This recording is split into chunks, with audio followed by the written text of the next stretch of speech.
Masechet Gitin, Daf Yud Aleph, au premier tiers de la page. Tanya, Amar Rabbi Elazar bar Yossi, Kach Amar Rabbi Shimon Hachamim Betsaïdan.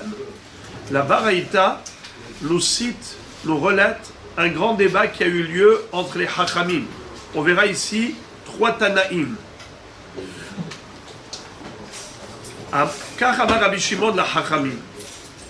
C'est Rabbi Elazar bar Yossi qui raconte que Rabbi Shimon s'est adressé aux Hachamim en disant, dans la ville de Tsaïdan, ils étaient dans la ville de Tsaïdan, Lo nechleku Rabbi Akiva v'Hachamim al kol hashtarot ha'olim be'arkaot shel ovdei kochavim she'af al pi shechotmehem ovdei kochavim kesherim ve'afilu gitei nashim ve'shihrurei avadim.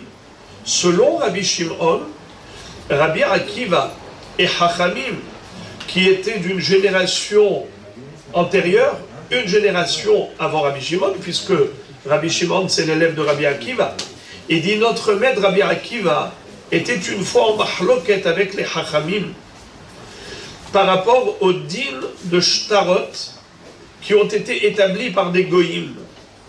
Eh bien, si ça a été un shtar, un document qui a été établi au sein d'un tribunal goy, ce qu'on appelle Arkaot shel Ovdei Kochavim, Kol hashtarot, tous les documents, même s'ils ont été signés par des goyim et établis par des goyim, kesherim, c'est kasher. Va'afilu gitei nashim ve'shihrurei avadim. Et même si c'était un get de divorce, pas seulement un document par rapport à un domaine financier, comme l'achat, la vente, le prêt, parce qu'on est sûr que les magistrats dans les tribunaux goy n'ont pas intérêt à faire usage de faux, car ils vont se faire une mauvaise réputation, ils n'ont pas intérêt à ternir leur image. Donc lorsque c'est au sein du tribunal, même si c'est des goyim, et comme on avait vu que Rashi, la Gemara nous avait dit Dina de Malchuta Dina, et aussi parce que les goyim sont concernés par les lois juridiques dans le domaine pécuniaire, eh bien, en effet, c'est kasher. Mais il a été plus loin, il a poussé le bouchon plus loin. Il a dit que les Hachamim de l'époque de Rabbi Akiva étaient d'accord avec Rabbi Akiva pour cachériser pas seulement des documents d'ordre pécuniaire, mais même un get isha et get shehrur, même ça c'est kasher. Comment ça se fait? On avait déjà vu la vraie raison de Rabbi Shimon, c'est qu'il s'appuyait sur Rabbi Elazar. Rabbi Elazar nous dit que quand la Torah exige un get, elle veut qu'il soit donné devant 2 édim. Le mari doit donner à la femme le get devant 2 édim. Cette transmission doit se faire devant 2 édim. Est-ce qu'on a besoin de signature sur le get? Non. C'est la raison pour laquelle le fait que les signataires du get sont des goyim, ça ne gêne pas. Ça ne gêne pas Rabbi Shimon, qui s'appuie sur Rabbi Elazar. On avait vu quand même la Gemara qui avait dit, c'est vrai que Rabbi Elazar n'exige pas de signature. Il suffit qu'il y ait juste des témoins visuels au moment de la transmission du get. Mais tout de même, s'il y a des signataires, il faut qu'ils soient cachers. Sinon, des édim non cachers qui ont signé le get, c'est problématique midérabanan. Et pourquoi les Hachamim ont décrété la disqualification d'un get signé par des édim non kshérim? Car il y a un risque. Lequel risque? C'est que le mari peut croire que de la même façon que ces 2 édim signataires étaient cachers pour le get, pour la signature du get, ainsi ils sont cachers pour la transmission du get. Ils pourraient utiliser les mêmes édim pour la transmission. Et là c'est très grave, c'est gravissime, parce que s'il donne le get à sa femme devant des témoins invalides, et elle va croire qu'elle est divorcée, elle va se remarier, sera une échetiche qui donnera naissance à des mamzerim.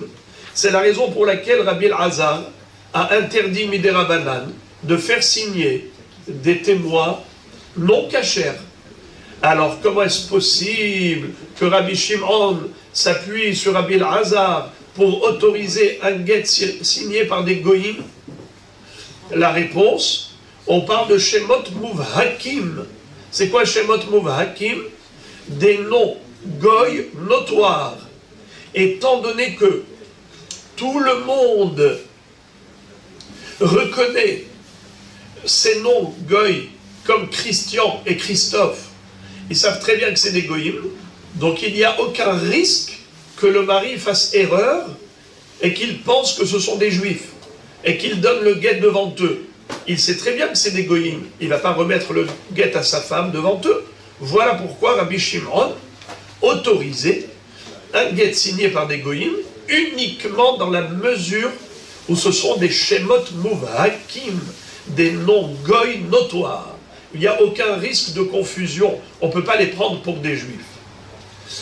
Ça, c'est la raison pour laquelle Rabbi Shimon a dit à ses interlocuteurs, sachez que la mahloket entre Rabbi Akiva et Chachamim, elle ne portait pas sur des gittim qui ont été établis au sein d'un tribunal goy signé par des goyim. Aucun souci.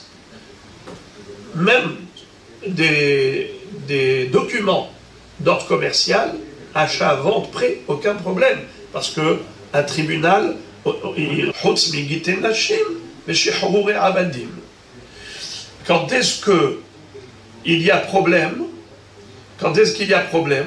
C'est uniquement lorsque ça a été établi au sein d'un forum de gens ordinaires, ce qu'on appelle hediotot, des gens simples. Ce ne sont pas des magistrats, ni des notaires. On n'est pas au sein d'un tribunal. On a affaire à des gens ordinaires. Alors des gens classiques, des goyim classiques, tu ne peux pas leur faire confiance. Donc tout ce qui est document, comme un acte de vente, un acte de prêt, un acte de transaction immobilière, un legs, tout cela, toutes ces concessions et ainsi de suite, ça ne peut pas être fait par des goïms ordinaires, car ils peuvent mentir, ils sont soupçonnés de mensonges, et donc on ne peut pas s'appuyer sur un tel document signé par des goïms pour s'appuyer là-dessus, comme si c'était de l'argent comptant, pas du tout. Quand est-ce que tu peux t'appuyer là-dessus? Que si c'est Be'ar Kaot. Tandis que Gittim, s'il s'agissait de Get, eh bien même Hediotot, il n'y a pas de problème. Pourquoi même Hediotot, il n'y a pas de problème? Car les signataires, c'est Christian et Christophe. Il n'y a pas de risque que le mari donne le guet à sa femme devant Christian et Christophe. Il sait que c'est des goïms. Je tiens à préciser par rapport à une belle remarque qui avait été faite hier, c'est que forcément, le guet a été écrit par un sophère juif. Évidemment, on ne peut pas dire qu'il a été établi au sein du tribunal goy, écrit par un goy. Pourquoi? Selon Rabbi Meir, c'est possible. Car pour Rabbi Meir, les katabla sefer keritut, c'est ede hatima karte. L'écriture, peu importe. C'est surtout la signature qui nous importe. Les katabla, c'est comme vehatamla. Tandis que pour Rabbi Elazar, qui dit que ede mesira karte, l'activa dont parle la Torah, c'est nécessairement l'écriture du guet lui-même, le texte figurant sur le guet écrit par le sophère, c'est cela l'objet du guet. Ce n'est pas les signatures, puisque la Torah n'exige pas du tout de signature. Donc selon Rabbi Shimon et Chachamim ici, qui s'appuient sur Rabbi Elazar, Ede Mesira Karte, alors l'activa, c'est sûr qu'elle n'a pas été faite par un goy, sinon elle n'est pas cachère. Pourquoi elle n'est pas cachère? Et si le goy faisait l'ishma? Et pourquoi il faut que ce soit un juif? Alors Rashi nous disait Vekata venatan mi sheyeshno benetina yeshno biktiva. La Torah a juxtaposé les deux verbes. Vekatav, Venatan. Ce qui veut dire, qui est-ce qui est habilité à Vekatav? C'est celui qui est habilité à Venatan. Dans le sens où la Torah n'a pas donné les dinim de Get aux Goïm. La Torah a été donnée aux Juifs. Donc les lois du Get, ça a été donné à qui? Aux Juifs. Étant donné que les Goïm ne sont pas concernés par le Venatan, quand ils divorcent entre eux, ils répudient la femme, il n'y a pas de mitzvah de Netina, ils n'ont pas de cette mitzvah, eh bien, ils ne sont pas non plus concernés par le Vekatav. Donc si un Goï écrit le get n'est pas kasher. Car Vekatav, c'est seulement celui qui est concerné par le Venatan. Le Goï n'étant pas concerné par le Venatan, il est disqualifié du Vekatav. Donc il ne peut pas écrire un get. La juxtaposition entre Vekatav et Venatan, ouais. Rabbi Meir ne la fait pas, la juxtaposition? Oui, mais pour lui, pour Rabbi Meir, l'histoire ne commence même pas. Pour Rabbi Meir, tout cela, ça n'existe pas. Car pour Rabbi Meir, les Edim doivent être juifs. Nahon, c'est-à-dire les signataires, je veux dire. Les signataires. Ils sont obligatoirement, parce que pour lui, c'est ça le Vekatav. Mais nous, on est en train de parler d'après Rabbi Elazar qui dit qu'il n'y a même pas de signature nécessaire. Alors, ça ne nous dérange pas qu'il y ait des signataires goy. En quoi ça nous dérange? Ça nous fait ni chaud ni froid, ça compte pour au beurre. Alors, il n'y a que Rabbi Elazar qui peut admettre des signataires goyim parce qu'on n'en a pas besoin de signature.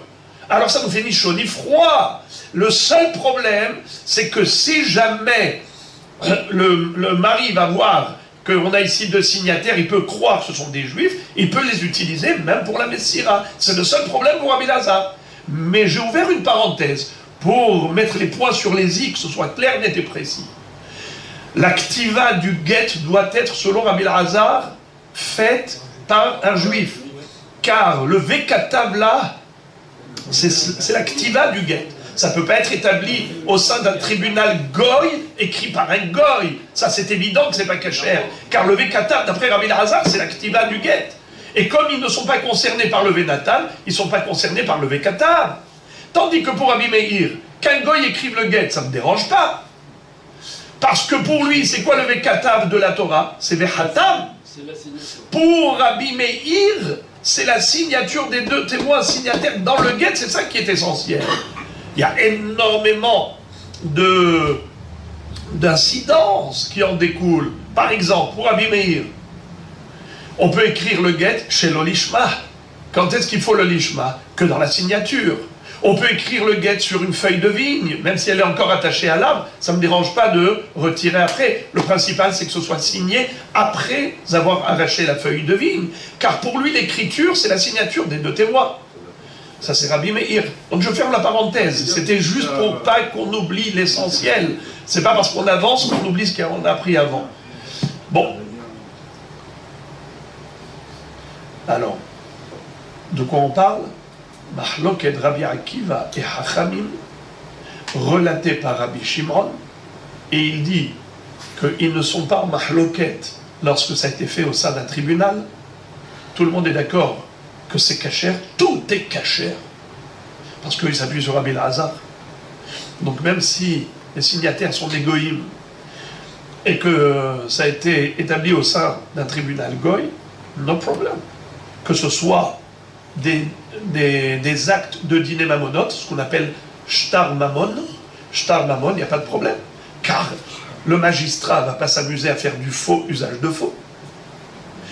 Et le guet aussi, il est kasher, parce qu'il n'y a aucun problème. Rabbi Elazar a dit, évidemment, comme je l'ai dit tout à l'heure, le guet a été écrit par un juif, mais il a été ensuite scellé, signé par des goïms au sein du tribunal. Des goïms, c'est pas gênant. Pourquoi c'est pas gênant? Quand Rabbi Elazar dit on n'a même pas besoin de signature.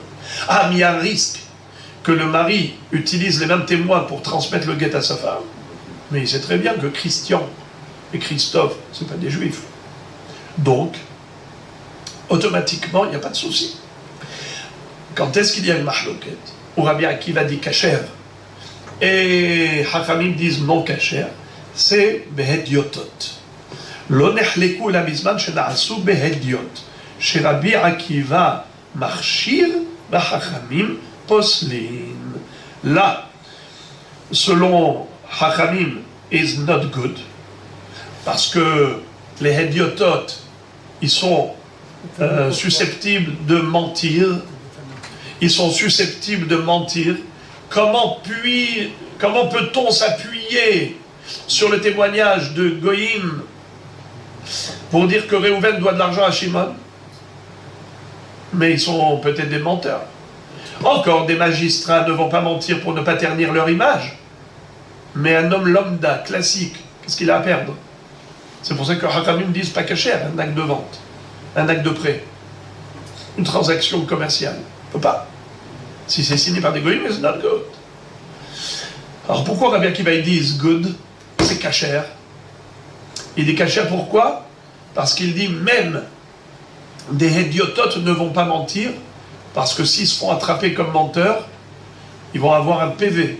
On va les mettre en prison. Alors ils vont devoir payer des pénalités. Ils n'ont pas intérêt, donc ils ont peur de mentir. Même des hédiototes. Mais tout ce débat entre Rabbi Akiva et Hachamim, ce n'est que par rapport à des chitrés mammon. Mais si c'était un guet, là ils sont tous d'accord que Afilou Be'ediotot c'est kasher. Pourquoi? Étant donné que ce sont des shemot muvhakim, vu que ce sont des noms goy notoires, quel est le problème? Que le guet soit établi par des goyim, qui soient magistrats ou qui soient l'homme d'âne, des gens ordinaires. Qu'est-ce que ça change? Ça ne change absolument rien. Le guet a été écrit par un juif, signé par deux goyim. De toute façon, on n'a pas besoin de signature. Ah, tu vas me dire oui, mais il y a un risque de Mezouyaf Mitocho que Rabbi Elazar avait dit de peur que le mari donne devant eux. Mais là, c'est Christian et Christophe. Je crois que lui, le mari, ne sait pas que c'est des goyim. Mais le nom est parlant. Il n'y a aucun juif qui s'appelle Christian. Alors c'est la raison pour laquelle, no problem. Même tout le monde est d'accord, pas seulement Rabbi Akiva. Même Hachamim qui ne sont pas d'accord avec Rabbi Akiva pour chitrer Mammon, ils sont d'accord pour Get Isha et Get Shehouv. Il n'y a aucune raison d'interdire un tel get. Fin de la mahloket, Rabbi Akiva Hachamim, relaté par Rabbi Shimon. La Braïta continue et nous cite encore l'opinion de Rashbag. Rashbag Omer, Af elu kesherin, bemakom she'en Israël hotmin. Aval, bemakom she'Israël hotmin, lo. C'est-à-dire, lorsque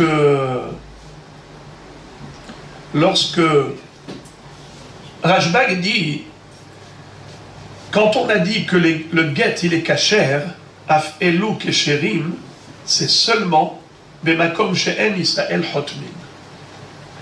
Aval bemakom she'Israël hotmin non. C'est-à-dire que lui, Rabban Shimon ben Gamliel, il craint qu'il y ait des juifs qui portent le nom de Goïm. Et aussi, automatiquement, des Goïm qui sont non identifiables. Alors il dit, dans une mairie, dans un tribunal, dans un établissement, où on permet aux juifs de signer, eh bien là, il y a un problème. Parce que le mari peut croire que les signataires sont des juifs. Alors, quand est-ce que je peux autoriser un shtar signé par des goïms? C'est uniquement un shtar où il n'y a que des goïms qui peuvent signer. Là, le mari est sûr que c'est que des goïms qui ont signé. Et il n'y a aucun risque qu'ils les utilisent comme Aidé Messira. Mais dans une ville où là-bas, il n'y a pas d'antisémitisme, et on permet aux juifs de travailler dans le service des divorces à la mairie, eh bien tu peux avoir un juif qui est signé, et parfois c'est un goy qui a signé. Le mari ne peut pas savoir, car les noms sont adoptés même par les juifs. Comment on appelle ça, les signataires, ça peut être des juifs, donc ça prête à confusion.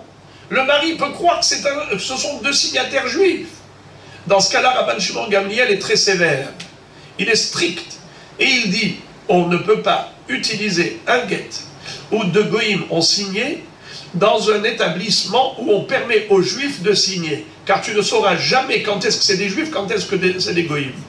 Par contre, si on est dans une ville où là-bas l'établissement ne permet pas aux juifs de travailler à la mairie, alors dans ce cas-là, il n'y a aucun risque que ce soit un juif qui est signé. Donc, il n'y a aucune chance plutôt que ce soit un juif qui est signé. Donc, il n'y a aucun risque de confusion. Car le mari le sait pertinemment que c'est tout le temps que des goïms qui signent. Et si c'est que des goïms qui signent, jamais il ne se permettra de transmettre le guet à son épouse au devant de ces deux témoins signataires, sachant pertinemment que c'est des goïms. Et quand la Torah dit qu'il faut transmettre le guet, Aïdé, Messira, Karté, c'est évident, des Edim, Kacher, des Juifs. Alors, Rashba Gomer, Af Elu Kesherim, Bemakom, She'en Israël Hotmin. Aval Bemakom, She Israël Hotmin, Lo. La Gemara pose une question, une fois qu'on a terminé la citation de la Baraïta, la Gemara ouvre une parenthèse, et elle pose une question de réflexion. Elle dit, Bevakasha, j'ai une question. Makom she'en Israël hotmin, nami l'exor, à tout makom chez Israël hotmin. Je ne comprends pas pourquoi Rashbag n'a pas été plus strict. Il devrait généraliser l'interdiction de se servir d'un guet dont les signataires sont des goïms. Que ce soit dans une ville où on permet aux juifs de signer, ou que ce soit dans une ville antisémite où on interdit aux juifs de signer, dans tous les cas de figure, il devrait interdire. Pourquoi? Car si tu permets, dans une ville où les signataires sont uniquement des goïms, parce que le mari le sait pertinemment que c'est des goïms, il ne donnera pas le guet à sa femme devant eux, mais si tu permets dans cette ville, après, les gens pourront se permettre aussi, dans une autre ville, où on permet aux juifs de signer. Et là-bas, il va dire, même si les goïs sont signataires, ce n'est pas grave, le guet est cachère, comme dans l'autre ville. Dans l'autre ville, c'était bien des goïs signataires, on a dit cachère. Pourquoi dans cette ville, ce serait interdit? Il va dire cachère. Or, là, quel est le problème? C'est que parfois, c'est des juifs, parfois, c'est des goïs. Et le mari ne peut pas savoir quand est-ce que ce sont des goïms qui ont signé. Et il risque de prendre ces mêmes signataires comme témoins visuels de la transmission du guet. Et là, on est vraiment dans le pétrin. Là, c'est très grave. Il va donner à sa femme devant de goïms. Elle va aller se remarier, on aura des mamzerim. Pourquoi il n'a pas pris cela en considération? Question. Pour enfoncer le clou de la question, on doit rappeler que les Hachamim, Behemet, ils généralisent l'interdiction. Par exemple, l'histoire des noms. On avait dit que quand est-ce que Hachamim admettent des signataires goy, c'est seulement des Shemot Muvhakim. C'est là où Rabbi Elazar accepte la signature de goyim. Pourquoi? On n'a pas besoin de leur signature Minatora. Là, il n'y a pas besoin de signature. Et maintenant, tu vas me dire, c'est Mezouyaf Mitocho, il y a un risque que le mari donne devant eux le guet à sa femme, il n'y a pas de risque, puisqu'il voit que c'est Christian et Christophe, Shemot Muvhakim, il sait très bien que c'est des goïms, il n'y a pas de risque. Mais qu'en est-il pour Shemot Shena Muvhakim? Là, c'est Assour. Mais vous vous rappelez, il y avait un Tana qui disait on n'établit pas de distinguo entre Shemot Muvhakim et Shemot Shena Muvhakim. Tout est interdit. Pourquoi? Car si tu permets la signature de Shemot Muvhakim, ensuite les gens vont se permettre aussi la signature de Goyim dont les Shemot ne sont pas Muvhakim. Et après, on va tomber dans des travers. On va risquer gros. C'est pour cela qu'il vaut mieux généraliser l'interdiction. Jamais faire signer des goïms, que ce soit des noms notoires ou que ce soit des noms qui ont été adoptés par les juifs également. L'homme est chané, que ce soit Eric ou Alain, ou que ce soit Christophe et Christian, ça ne change rien, tout est interdit. Alors pourquoi Rabban Shimon ben Gamliel n'a pas généraliser l'interdiction dans tous les endroits du monde? Pourquoi il établit un distinguo entre une ville et une autre? Il dit la ville antisémite, là-bas c'est permis. Parce que le mari sait très bien que les signataires c'est que des goïms. Alors il n'y a pas de risque qu'il donne le guet devant sa femme. Mais dans une ville où on a juifs et goïs qui signent, là c'est assourd. Parce qu'il y a un risque qu'ils prennent les signataires pour des juifs. Mais dans ce cas-là, autant généraliser l'interdiction et c'est tout. Pourquoi on va maintenant se casser la tête entre cette ville oui, cette ville non, celle-là antisémite oui, celle-là non? Pourquoi tu vas entrer là-dedans? Généralise l'interdiction et on est tranquille. Comme tu as interdit Shemot Muvhakim à cause de Shemot chez Enam Muvhakim, tu devrais aussi interdire une ville où il n'y a que des goïms à cause des villes où on permet aussi aux juifs de signer. C'est la question de la Gemara. La Gemara répond Shema Beshema Mahalif Atra Be'atra Lo Mahalif. C'est-à-dire, les noms, on peut en effet faire des confusions au niveau des noms. Tu peux avoir un juif qui porte un nom goy, un goy qui porte un nom juif, et donc là, la confusion est facile et possible. Tu ne peux pas commencer à scinder, dire c'est non oui, c'est non, non, non. Là, je généralise parce que on peut facilement glisser dans l'erreur. Tandis que un secteur antisémite, comme je ne sais pas quel pays, en Iran ou par exemple en Perse, j'imagine qu'en Iran, il ne doit pas y avoir de juifs dans les tribunaux là-bas. C'est pas possible. Naron, eh bien... Ah oui, ils ont un député. Ah ouais.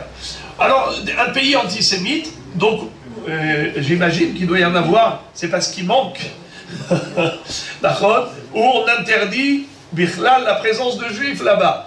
Alors c'est sûr qu'ils ne sont pas dans l'administration. Eh bien, les chers amis, dans ce cas-là, on peut permettre le guet qui a été signé par des goïms, parce que c'est sûr que ce n'est pas des juifs, il n'y a pas de risque que le mari donne devant eux le guet à sa femme, il sait très bien que c'est des goïms. Atra, be'atra, lo mihlaf. Atra, c'est quoi Atra? Un endroit, une ville, un makom.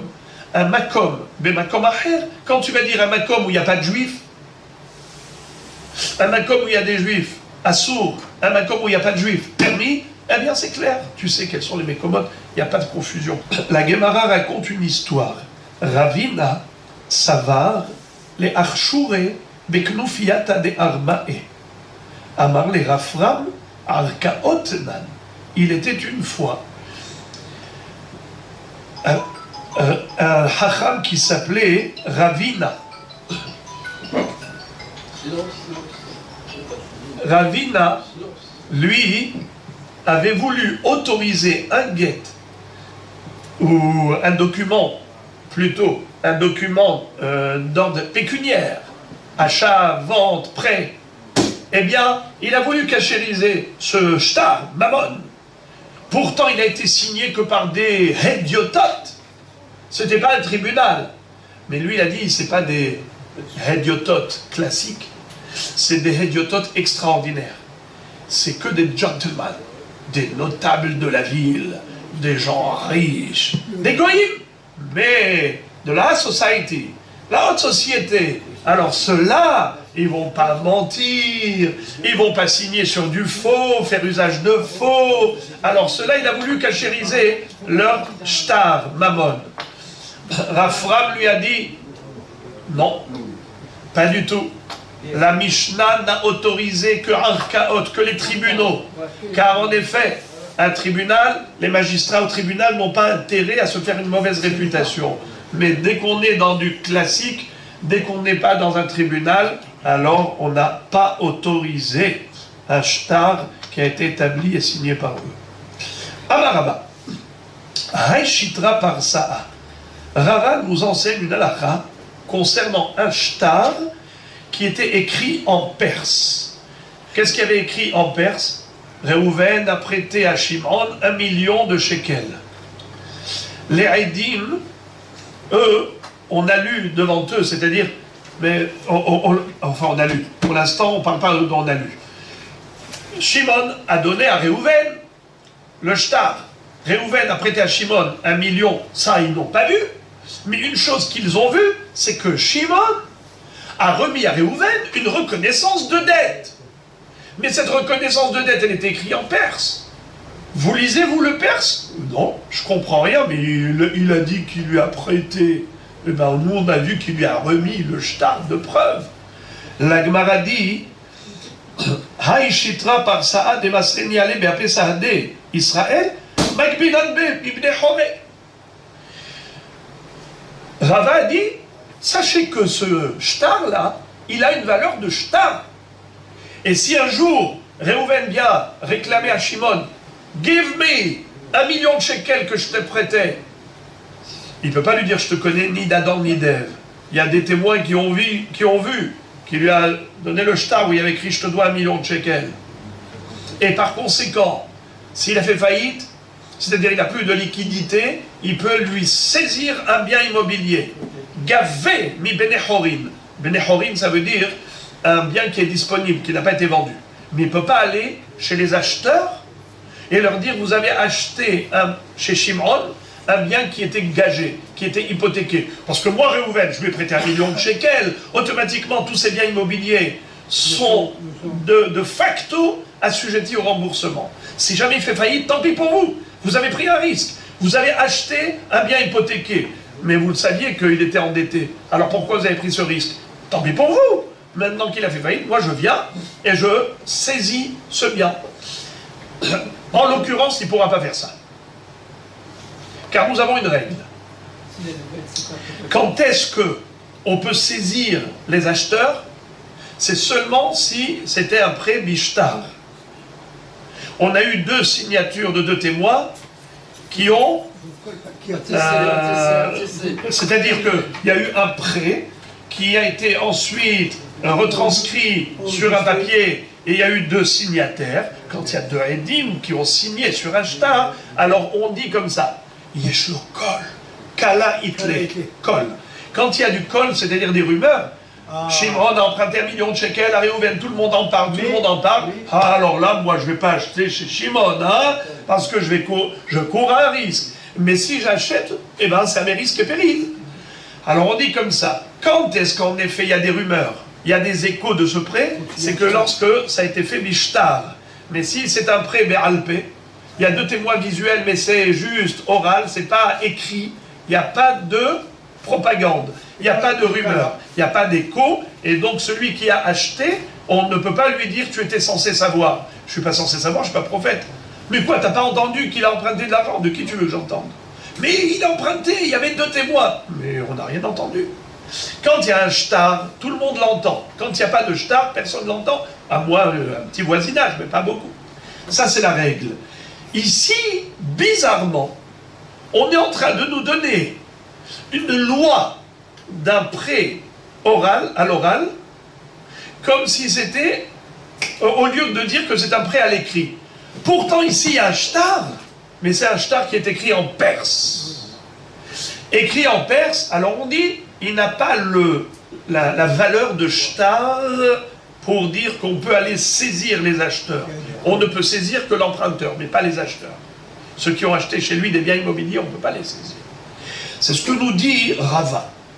Hay shitra par sa'a, magbinanbe, mibne hore. Et il lui a transmis pourtant devant 2 témoins juifs. Ok.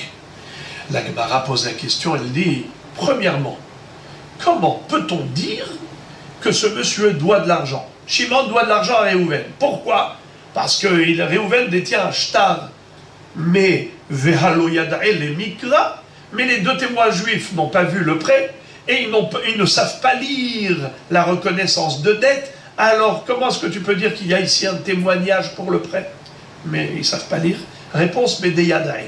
Rava parlait d'un cas où les édim juifs savaient lire la langue perse. Ok, tout va bien. La Gemara dit, d'accord, mais il y a encore une autre condition. Nous avons une halakha très spéciale. Pour écrire Chitré Mamonot, à l'époque, on écrivait sur des parchemins. Mais ces parchemins étaient tannés, travaillés, et ensuite trempé dans des afatsim, dans des noix de Galles, c'est-à-dire dans un liquide qui était fait avec de la poudre de noix de Galles. Alors ça s'appelle afatsim, ce qui donnait un aspect au parchemin, un aspect de couleur marron, un peu comme ça, brun. Et pourquoi on faisait ça? Très intelligemment, pour ne pas laisser les escrocs truander. Car quelqu'un qui veut falsifier, il suffit qu'il gomme l'encre, il efface l'encre, et il écrit ce qu'il veut. Mais là, tu ne peux pas, puisque c'est du afatsim, dès que tu vas gratter, on voit tout est marron, ici c'est blanc, c'est pas mal ça. Alors, tu peux rien faire. C'était une façon de sécuriser le shtar. Eh bien, les goïms, eux, ils ne faisaient pas attention à cela. Eux, ils prennent un parchemin, ils écrivent dessus. Alors, comment est-ce que tu peux t'appuyer sur un shtar par ça de Perse? La Gemara répond, Bédéa Fitzan. Ici, de manière, on va dire, exceptionnelle, les Perses ont adopté pour ce shtar-là, ils ont pris, peut-être qu'ils ont acheté chez des Juifs, ils ont acheté chez des Juifs le parchemin, donc il était à Fitzan. Tout va bien. Vea barinan shiachzor merignano shel shtar beshita aharona veleka.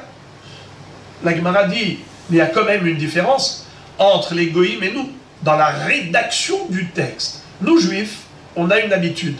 D'ailleurs, vous voyez ça hein, dans la Ketouba. Après tout le texte, où on parle de tous les détails, et, hein, après on résume et on récapitule l'ensemble du sujet dans les dernières lignes, et on signe. Pourquoi on fait ça? Parce que, parfois, les signataires, ils s'éloignent un peu du texte. Et il y a du blanc. Dans ce blanc, tu peux rajouter ce que tu veux. Qu'est-ce qu'on fait pour ne pas pouvoir rajouter ce que l'on veut? Eh bien, on reprend tout le sujet du texte à la fin. Et là, si tu rajoutes, après le résumé, chlet, tout ce qui est rajouté après le résumé, ça vaut rien. Car tout doit être écrit au-dessus du résumé, et pas après le résumé. Donc on ne peut rien faire, même s'il y a du blanc, et que les témoins ont signé plus bas, tu ne peux rien faire dans ce blanc. Tu ne peux pas rajouter ce que tu veux, parce qu'il faut la dernière ligne, Shita Harona. Et après tu vas dire peut-être qu'il va faire 2 résumés. On voit 2 résumés, ça n'existe pas. Il y a un seul résumé, il est coincé. Alors, comment on a permis le shtar par ça? Il n'y a pas de résumé à la fin. Là encore, de manière exceptionnelle, ça a été fait avec un résumé. Évidemment, Ravav ne va pas contrevenir à la loi juive. La loi juive exige un résumé à la fin, c'est de cela qu'il s'agit. Bédé Mihdar. Mihdar, ça veut dire on a répété le contenu du document à la fin. La Gemara dit, alors si tout va bien dans le meilleur des mondes, alors je ne comprends pas pourquoi tu as dit qu'avec ce shtar, on ne peut pas saisir les acheteurs. On ne peut saisir que l'emprunteur. C'est-à-dire, si lui, il a fait faillite, je peux lui prendre un bien immobilier, mais à lui. Mais je ne peux pas aller chez ses clients, ceux qui avaient acheté chez lui, je ne peux pas leur dire, vous avez acheté un bien immobilier qui était hypothéqué, car vous avez acheté après que je lui ai prêté de l'argent. Donc vous le saviez que c'était hypothéqué. Alors on peut saisir. La Gemara dit, si ce shtar, il est fait dans les règles de l'art, et en bonne et due forme, selon la loi juive, et répond à tous les critères, alors c'est un shtar parfait. Si c'est un shtar parfait, nous avons un din qu'on peut saisir pas seulement l'emprunteur, mais même ses acheteurs. Et Achim et Meshabedenami, réponse litle kala. Il n'y a pas de rumeur. Pourquoi il n'y a pas de rumeur? Car les Edim n'ont pas signé dans le shtar. Les Edim, ils n'ont fait que voir la transmission du shtar. C'est-à-dire, le shtar, eux, ils ont vu, ils ont lu, ils ont connu Réhouven, Shimon.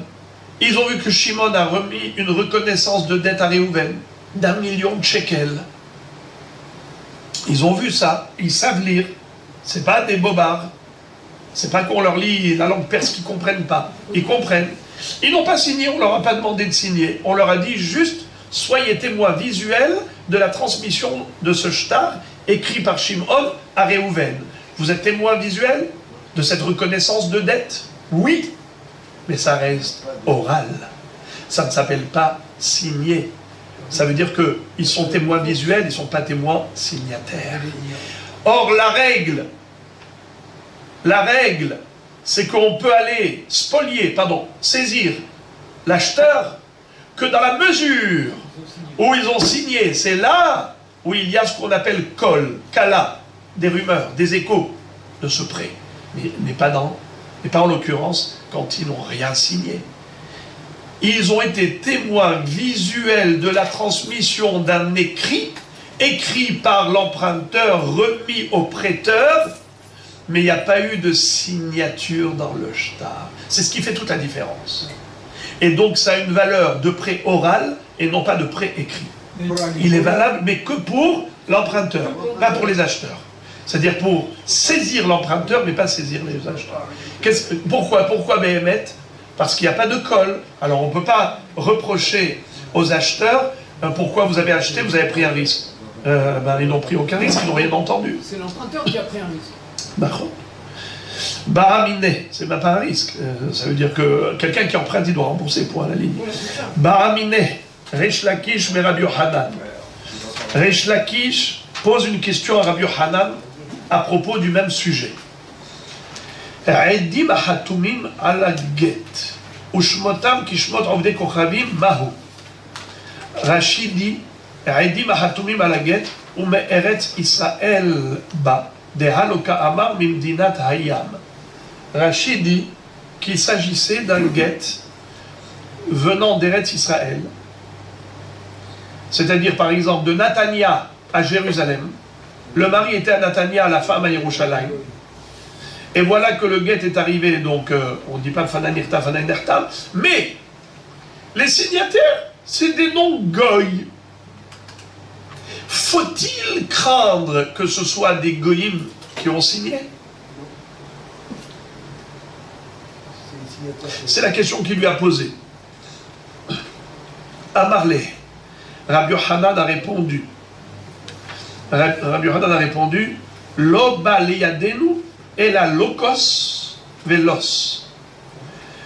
Locus et lus. Il lui a dit, moi j'ai eu une fois dans ma vie affaire à ce genre de guet.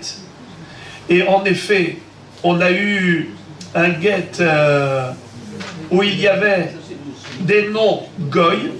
Comment est-ce qu'il s'appelait le goy? Lou. Et Jean-Loup. Loup. Vous savez comment on dit un loup en grec? Locus. Locus. C'est un loup. Vous vous rappelez de locus locus? Qui est-ce qui se rappelle?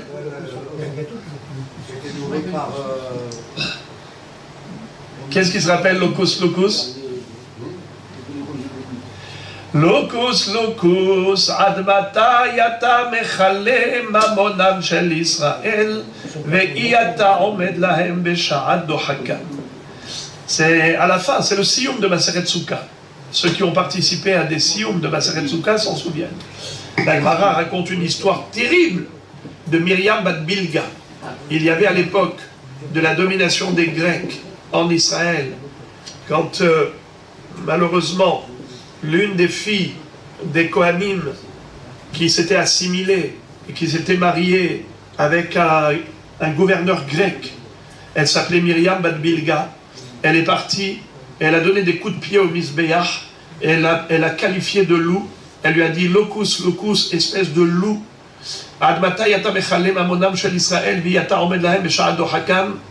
Tu dévores l'argent d'Israël, parce que combien de corbanotes on a sacrifié sur toi comme un loup qui dévore des animaux.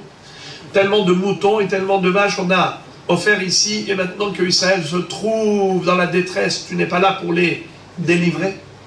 Lorsque plus tard les Hashmonaïm ont remporté une victoire écrasante sur les Yevanim et qu'on a refoulé les Grecs, qu'on a rétabli le Beth Amikdash, alors les Chachamim ont sanctionné toute la Mishmara de Bilga. Il y avait chaque semaine une autre Mishmara, c'était Marba Mishmarot.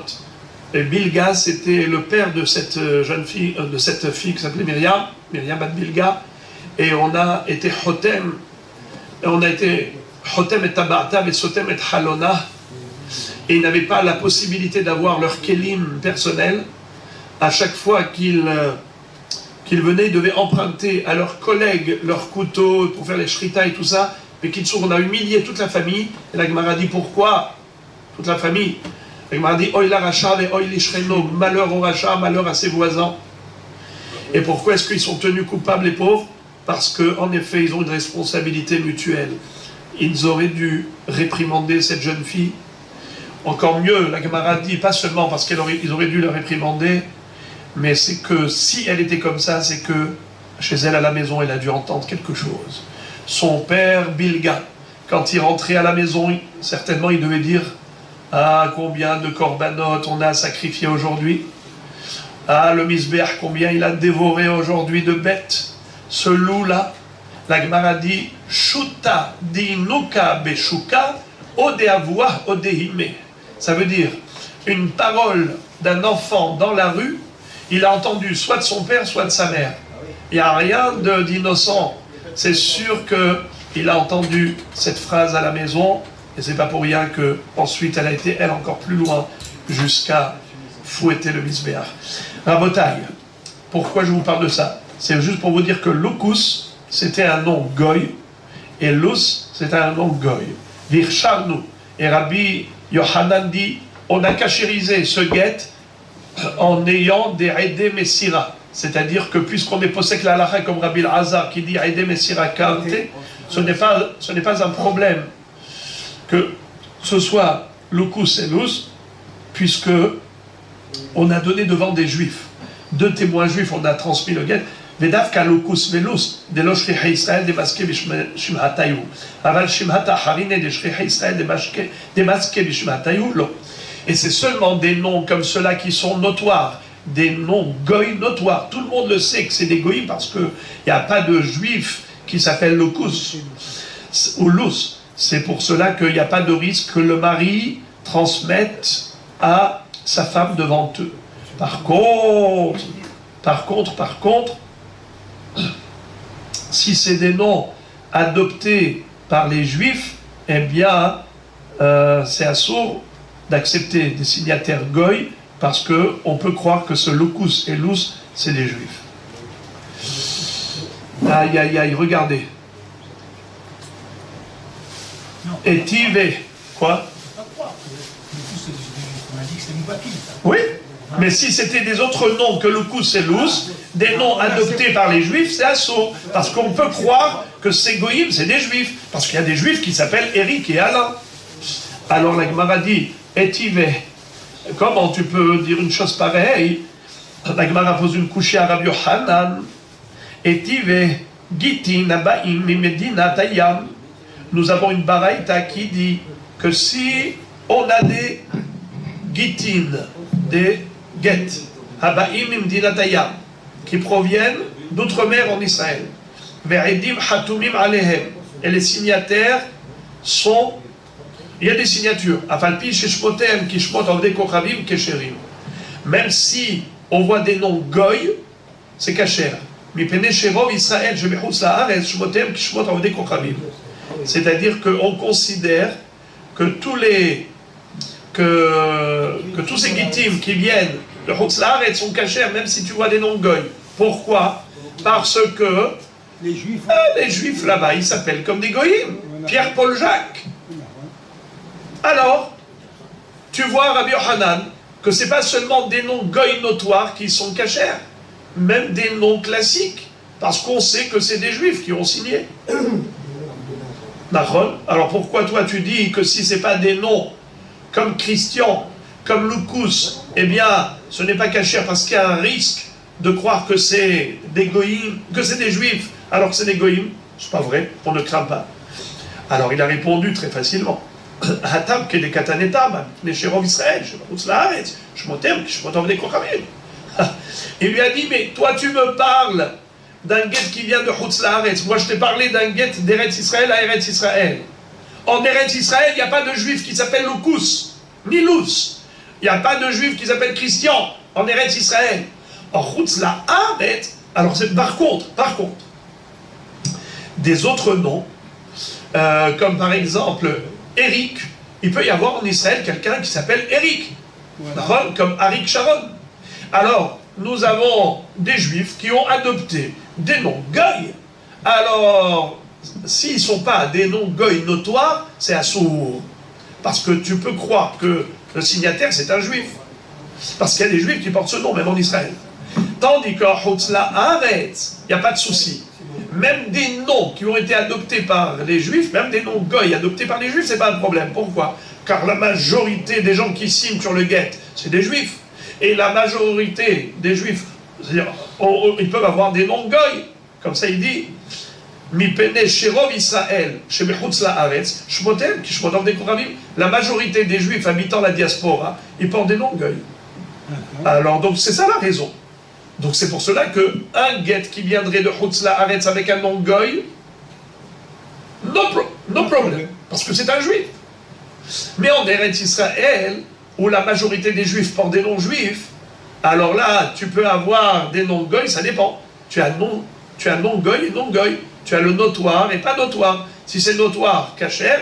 Si ce n'est pas notoire, là, il y a un risque de confusion. Que le mari donne le guet à sa femme devant ses mêmes Edim signataires en pensant que c'est des juifs, alors là, c'est dangereux. Il n'y a que l'Okus et l'Ous, ou Christian, qu'on peut permettre. La Gemara dit, il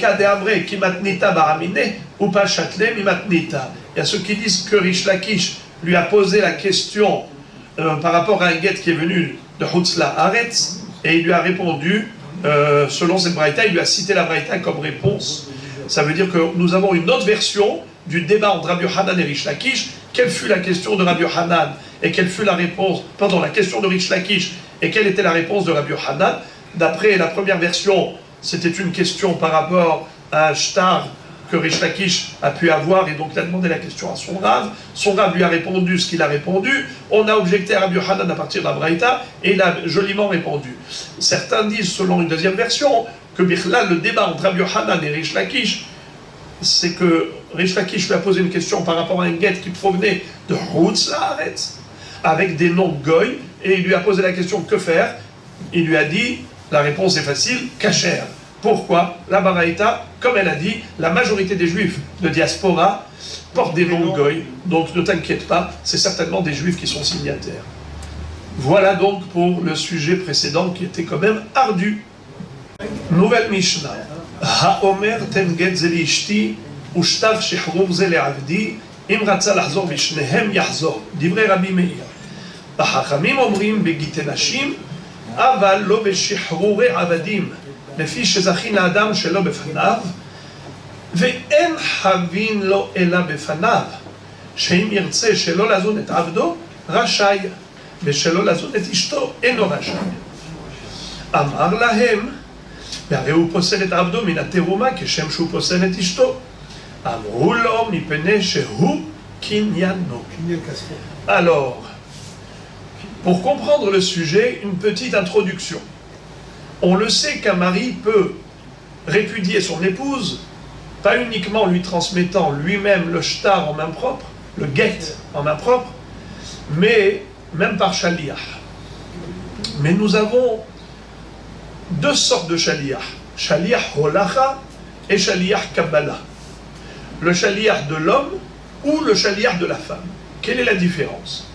La différence, c'est que si la femme, c'est elle qui a envoyé le shaliach, dès que le mari donne le guet à ce shaliach de la femme, elle est divorcée. Car le shaliach de la femme remplace la femme. Tandis que si c'est le shaliach de l'homme, quand le mari a donné le guet à son shaliach pour l'amener à la femme, tant qu'il n'a pas remis en main propre à la femme, eh bien elle n'est pas encore divorcée. D'ailleurs, il peut même regretter. Il peut se réaliser, tant que le shaliach de l'homme n'a pas remis à son épouse le guet, eh bien il peut encore regretter. Pareil, get shichrur, le adon, le maître, il envoie à son serviteur le guet. Alors, pareil, si c'est le serviteur qui a envoyé son shaliach, alors le shaliach, dès qu'il a reçu le guet, Shehrur, le Eved est libéré, le Eved Kenaani est libéré. Mais si c'est le Adon qui a envoyé le Shaliach pour libérer le Eved, qu'en est-il lorsque le Adon, le maître, a donné le Get Shehrur au Shaliach pour le remettre au Eved Kenaani? À quel moment a eu lieu le divorce? Dès qu'il le donne, dès qu'il reçoit dès qu'il reçoit, dès que le Shaliach reçoit dès qu'il lui donne, il est libre. Dès qu'il donne au Shaliach, il est libre. Celui qui dit oui, c'est faux. Celui qui dit non, c'est faux. C'est une mahloket. Mahloket. Rabbi Meir dit que le Eved Kenaani ne sera libéré que lorsqu'il aura reçu en main propre exactement. La femme ne sera répudiée que lorsqu'elle aura reçu en main propre. Hachamim disent non. Il y a une différence entre la femme et le Eved Kenaani. Pourquoi? Il dit pour une femme d'être divorcée, ce n'est pas positif, c'est négatif. Car jusque-là, elle avait une assise financière. Elle avait une assurance économique. Elle avait quelqu'un qui la nourrissait. C'était son mari qui s'était engagé pour lui donner les maisonnotes. Elle n'avait aucun souci. Elle est là, à la maison, et elle reçoit sa parnassa tranquille. Elle n'a aucun stress de parnassa. Le problème de parnassa, c'est celui de son mari, c'est pas le sien. Elle est là pour profiter et jouir du fruit du labeur de son mari. Mais ça, et maintenant, si il y a eu divorce, alors maintenant, elle se pose la question, Ve'im Tomar, Ve'chitomro, Manochal, qu'est-ce qu'on va manger maintenant? Alors là, elle est vraiment inquiète. Donc le divorce pour une femme, c'est négatif. Tandis que pour un Eved Kenaani, pour lui c'est positif. Il était esclave soumis, et désormais il est libéré. Eh bien, tout va bien. Mais vous allez me dire, oui, mais quand il était esclave, son maître lui donnait la parnassa, et maintenant il va la perdre. Alors écoutez le raisonnement incroyable de Hachamim qui disent que malgré tout, sa libération reste positive. Pourquoi? C'est ingénieux, vous ne pouvez pas y penser. La Mishnah dit incroyable. Étant donné que même en étant Eved Kenaani, qui généralement est nourri par son maître, mais si un jour le maître lui dit « Écoute, j'en ai marre de te nourrir, débrouille-toi tout seul », il a le droit de le faire. Ça veut dire qu'il va rester esclave, mais non pris en charge par son maître. Donc, étant donné que le maître peut se décharger, se débarrasser de lui parnassatiquement parlant, chose qu'il ne peut pas faire avec la femme, car la Torah dit She'era kesuta veronata loigra, l'homme se doit de nourrir son épouse, mais par rapport à son Eved Kenaani, il peut lui dire va te débrouiller. C'est pas moi qui vais continuer à te donner tous les jours ton sandwich, ta gamelle, finish les bons vieux temps. Alors à partir de ce moment-là, il reste esclave, et à lui de se débrouiller m'skin, d'aller trouver des miettes à droite, quémander à droite et à gauche. Et étant donné que de toutes les façons, sa parnassa n'est pas assurée par son maître, car son maître peut se décharger de la parnassa du Eved Kenaani. Donc maintenant, le fait d'être libéré, affranchi, ce n'est que du positif, ce n'est que du bonheur pour lui. Parce que de toutes les façons, il n'a pas perdu sa parnassa, puisqu'il pouvait la perdre. Si le Adon pique une crise et dit « je veux plus te nourrir », eh bien ça marche. Étant donné que, de toutes les façons, la parnassa, il aurait pu la perdre avant comme après, donc il ne peut que gagner de cet affranchissement. Il n'a rien à perdre, il va arrêter d'être esclave. Donc voilà la différence, nous dit Rachamim, entre Get Isha et Get Shehrur. Alors maintenant, deuxième introduction. Écoutez Rabotai, l'introduction. Ça vous le connaissez, je l'ai déjà dit plusieurs fois, mais c'est le moment de le rappeler. Zachin la Adam shelo befanav, ve'en havin la Adam ela befanav. C'est-à-dire, on peut offrir un cadeau à quelqu'un même à son insu. Par exemple, Réhouven peut dire à Shimon, prends ce cadeau pour Lévi. Lévi n'est même pas au courant, il est déjà propriétaire de ce cadeau. Comment? Shimon qui l'a soulevé, c'est comme s'il était le shaliach de Lévi. Car on sait que si Lévi le savait, il aurait dit à Shimon, prends-le pour moi. Il aurait nommé shaliach.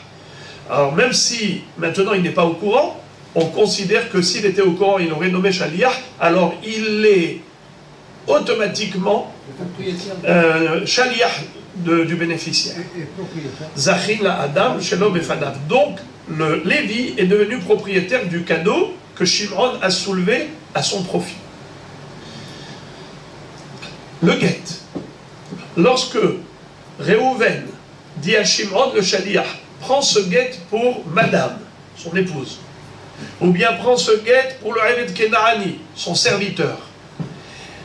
Pour le Eved Kenaani, nous disent Chachamim, c'est un srout. Pour la femme, c'est un chov. Zachin, srout, la Adam shelo befanav, ve'en havin chov la Adam ela befanav. Pour le Eved Kenaani, il est de facto considéré comme shaliach. Et donc, quand il a reçu le guet pour lui apporter, eh bien, il n'a même plus besoin de lui apporter, c'est comme s'il lui a déjà remis en main propre. Il n'a même plus besoin de lui remettre en main propre. Pourquoi? Étant donné que c'est un srout pour le Eved d'être libéré, alors il a obtenu sa libération dès que Shimon a soulevé le guet pour lui. Mais pour la femme, non. Étant donné que c'est quelque chose de négatif pour elle, tant qu'elle n'a pas reçu en main propre, elle n'est pas encore divorcée. Car c'est un chov pour elle. En havin adam shelo befanav. Tandis que Rabbi Meir ne distingue pas entre le Eved et la femme. Et il dit, c'est aussi négatif pour le Eved que pour le Adon. Pourquoi? Et que pour la femme, excusez-moi. C'est aussi négatif pour le Eved que pour la femme. Pourquoi? Parce que vous savez qu'un Kohen qui a un Eved Kenaani, est-ce qu'il mange la terouma? Oui. Quand il sera affranchi, est-ce qu'il pourra manger la terouma? Non. Alors Rabbi Meir dit, le Eved Kenaani, il est perdant finalement. En obtenant sa liberté, il a automatiquement subi une charge d'aller chercher sa parnassa. Eh bien ça, ce n'est pas bon pour lui. D'accord? Pour Rabbi Meir, la perte de parnassa d'un Eved Kenaani, c'est considéré négatif. Donc de la même façon que pour la femme c'est négatif, pour le Eved Kenaani aussi c'est négatif, et donc il ne sera libéré que lorsqu'il aura reçu en main propre le get shirvur, comme la femme qui ne sera divorcée que lorsqu'elle aura reçu en main propre le get. Maintenant, Hachamim rétorque et riposte à Rabbi Meir quelque chose par rapport à la terouma dont on a du mal à comprendre quel est le sens, et c'est la Gemara qui va expliquer qu'est-ce que Hachamim ont voulu dire par rapport à la terouma. Alors on va lire rapidement. Matniti, haomer ten get zeleishti, ushtar shehurur zeleavdi, imrat salazor bishnehem yahzor, divrei Rabbi Meir, והחכמים אומרים, בגיטי נשים, אבל לא בשחרורי עבדים.